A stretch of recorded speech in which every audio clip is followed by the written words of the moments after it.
If you had the chance to tell your younger self something, what advice would you give them?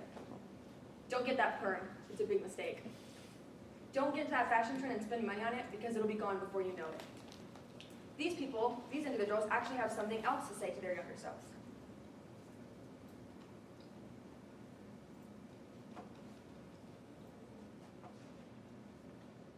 10-year-old me. You're doing okay. You're strong, but there are some things I want you to know. I wish I'd known. That one bad sunburn before you turned 18 doubles your chances of developing melanoma. That fair skin and red hair means that you're at a higher risk of getting it. As if ginger people didn't have enough problems. That you're at higher risk if you've got more than 50 moles. And if you have a weakened immune system or a family history of skin cancer.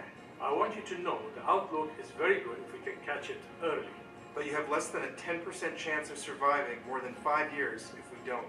Dear 16-year-old me, spend more time with family. They mean everything. If I had one piece of advice for you, don't start the tanning bed. I know you want a healthy glow, but it's going to double my chances of getting melanoma. Sunscreen. Yes, I agree. It's a huge pain in the ass, but so worth it. Please. Your skin's like an elephant. It never forgets. So the rest of that video is just talking about survivors of melanoma and skin cancer, and also their family members, and just talking about prevention. It's a really great video if you guys want to check it out. I couldn't do the whole one because of time.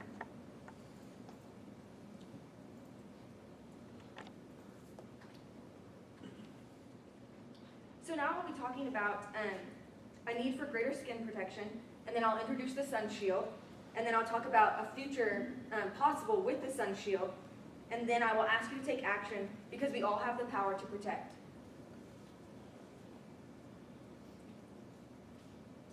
The International Association for Amusement Parks and Attractions reports that 290 million people visited theme parks in 2010. And this is only rising after every single year. That means that 290 million people were possibly at risk of developing melanoma and also at risk of developing other skin cancers. ABC News claims that pediatric melanoma is on the rise. And melanoma is also the second most common form of cancer for adolescents and young adults aged 15 to 29. This is according to a 2007 study by the National Cancer Foundation. And most people who are going to theme parks are young families and children. So children will get burned because maybe they forgot sunscreen and then later develop melanoma in their later life.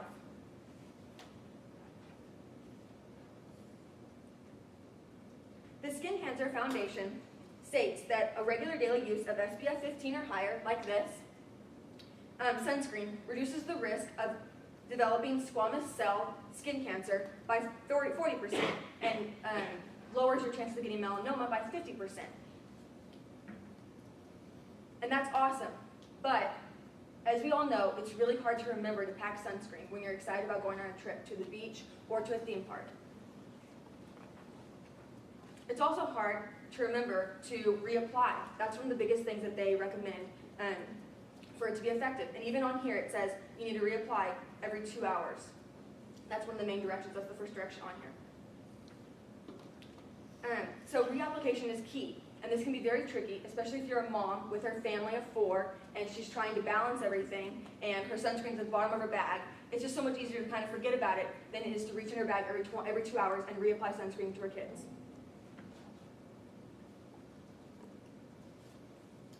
So this is the Sun Shield. It's an all-weather automatic sunscreen dispenser awaiting patent approval. It's similar to those instant hand sanitizer machines that you guys see in the hallways of the school and also in hospital rooms. And it'll work exactly the same way. It's very visible so everybody can see it, and it's very available. So it will encourage people to stop by and reapply, just how you feel encouraged to go and squirt the hand sanitizer whenever you're at the hospital. It's designed for outdoors, and it's very easy to clean, which is perfect for theme parks because they can place it anywhere around the park, and they can clean it also just like they clean their rides every day. It also has an interchangeable back panel, which you can't see in this picture, but it's right at the very top of it, that top of the bowl. And it has an interchangeable back panel so that you can put advertisements, and so anybody could put advertisements for food and like that, or you could even put a informational brochure about sun care and protection.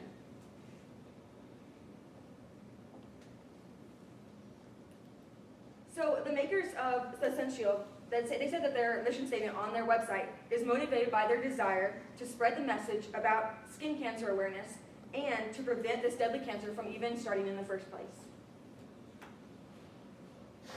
So what does the future look like with the Sun Shield?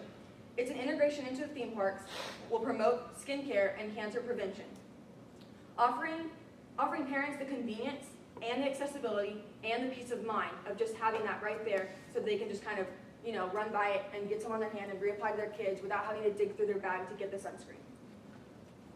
Also, I see in the future decreasing rates of pediatric melanoma instead of the rising rates that we see today.